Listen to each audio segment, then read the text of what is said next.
we're finding integrals. Okay? And so the integrals is the area underneath the curve. Okay? So a simple way of finding an area underneath the curve is like this area right here.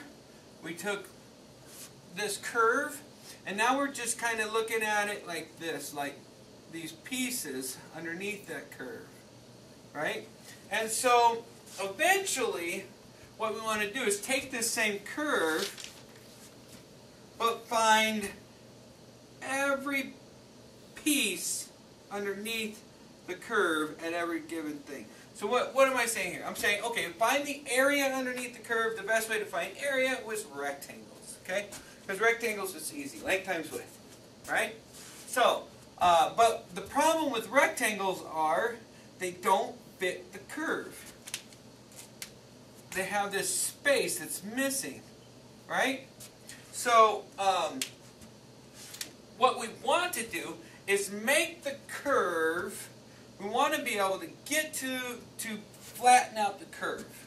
It's kind of like light looks like it goes straight because it's so fast, and the way it's coming at everything, it just looks like it's going straight. But we know that gravity bends light, and it bends it so slightly. Okay? Well, it's the same thing. If I look at this line, this curve, and I look at it closer and closer and closer and closer, and I just keep magnifying it until I finally find that it really looks perfectly straight. It'll go from this curve to, you know, less of a curve to less of a curve to less of a curve, and it'll also drop it and drop it and drop it and drop it until it's perfectly straight. And that, for me, if I could make every piece of that curve look like that, then I could take the area of this really easily. It's this times this. And then do every single piece. That's what we're doing with integrals, is we're taking every point underneath the line, and we're finding each point underneath the line and taking it down to the bottom of its area. And that's where we're going with integrals.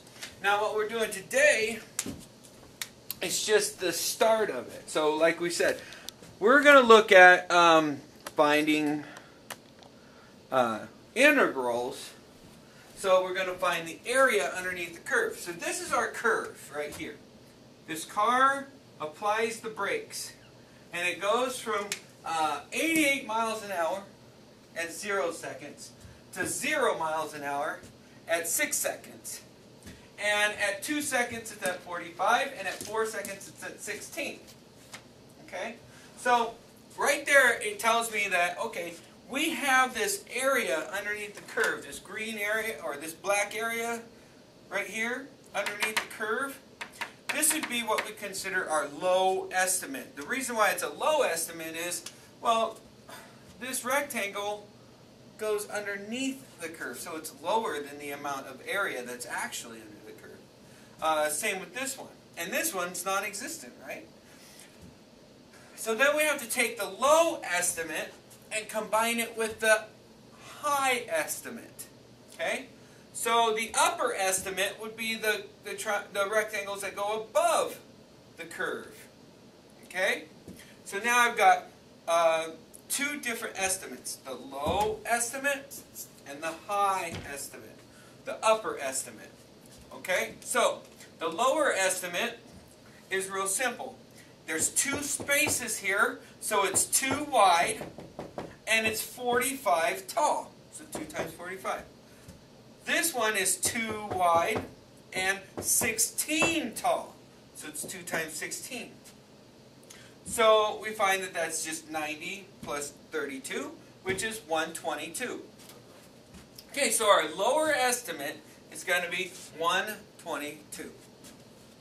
What's our upper estimate? Well, our upper estimate just goes a little further, okay, to the top. So now I'm taking this consideration, right? This rectangle also, this rectangle, and adding it to it. But instead of doing it that way, let's think of it as just going what are we doing? Okay, we're going 2 wide, 88 tall. 2 times 88. 2 wide, 45 tall. 2 times 45. And 2 wide, 16 tall. 2 times 16.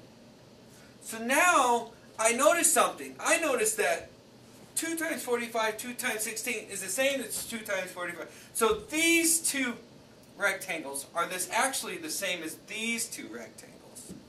So the only rectangle I'm actually adding on is this one. So I'm adding on the 2 times 88 to that. So what I really take is 122 plus 176, and I get 298. Okay? Now obviously this one's high, and obviously this one's low. So to get the best of it, I'm going to take half of these, which we figured out was just this. So if I took half of the 2 times 88, it would be 1/2 times 2, which is 1, so it's really just 88. So then my best estimate, I should put best estimate, okay, would be 88 plus 122 to get 200 would be our best estimate. Okay? Now again, these are estimates. This is not the actual integral underneath the curve. We will be talking about integral, but right now that's what we're doing.